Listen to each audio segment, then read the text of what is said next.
ഏവർക്കും നമസ്കാരം. നമ്മുടെ ഉള്ളിലെ പേടികളെക്കുറിച്ചും ആ പേടികൾ നമ്മളെ എങ്ങനെ തളച്ചിടുന്നു എന്നതിനെക്കുറിച്ചും ചിന്തിച്ചിട്ടുണ്ടോ? ഇന്ന് ഞാൻ നിങ്ങളോട് പങ്കുവയ്ക്കുന്നത് ഒരു കഴുകൻ്റെ കഥയാണ്. വെറുമൊരു കഥയല്ല, നമ്മുടെ ഓരോരുത്തരുടെയും ജീവിതത്തിൻ്റെ പ്രതിഫലനമാണത്.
കഴുകൻ ചിറകു വിരിച്ചു.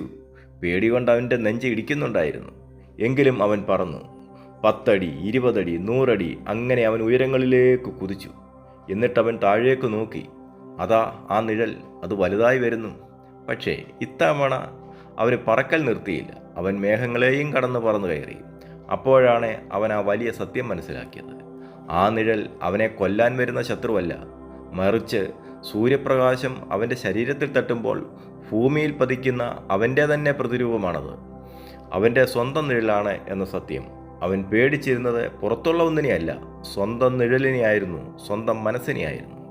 ആ ദിവസം മുതൽ അവൻ ആകാശത്തെ ഭയപ്പെട്ടില്ല. ഈ കഥയിലെ കഴുകന്മാർ നമ്മൾ തന്നെയാണ്. നമ്മുടെ ജീവിതത്തിലും ഇതുപോലെ ചില നിഴലുകളുണ്ട്. പരാജയപ്പെടുമോ എന്ന ഭയം, ഞാനിത് തുടങ്ങിയാൽ തോറ്റുപോകുമോ എന്ന ചിന്ത നമ്മളെ പറക്കാൻ അനുവദിക്കില്ല. നാട്ടുകാർ എന്ത് പറയും എന്ന നിഴൽ എപ്പോഴും നമ്മുടെ പിന്നാലെ ഉണ്ടാകും. എന്നെക്കൊണ്ടിത് പറ്റില്ല എന്ന് നമ്മൾ തന്നെ നമ്മളോട് പറയുന്ന നുണകൾ. ഓർക്കുക, നിഴലുണ്ടാകണമെങ്കിൽ അവിടെ വെളിച്ചമുണ്ടായിരിക്കണം. നിങ്ങളുടെ ജീവിതത്തിൽ പ്രതിസന്ധികളോ ഭയമോ ഉണ്ടെങ്കിൽ അതിനർത്ഥം അവിടെ വലിയൊരു വിജയത്തിൻ്റെ വെളിച്ചം നിങ്ങളെ കാത്തിരിക്കുന്നു എന്നാണ്. നമ്മളെ ഏറ്റവും കൂടുതൽ തടസ്സപ്പെടുത്തുന്നത് നമ്മുടെ കഴിവില്ലായ്മയല്ല, മറിച്ച് നമ്മുടെ ഉള്ളിലെ ഭയങ്ങളാണ്.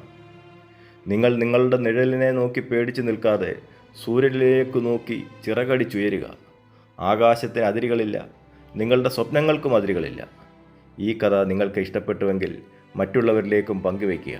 അടുത്ത എപ്പിസോഡിൽ നമുക്ക് മറ്റൊരു ചിന്തയുമായി കാണാം. അതുവരെ ഭയമില്ലാതെ പറക്കുക. നന്ദി, നമസ്കാരം.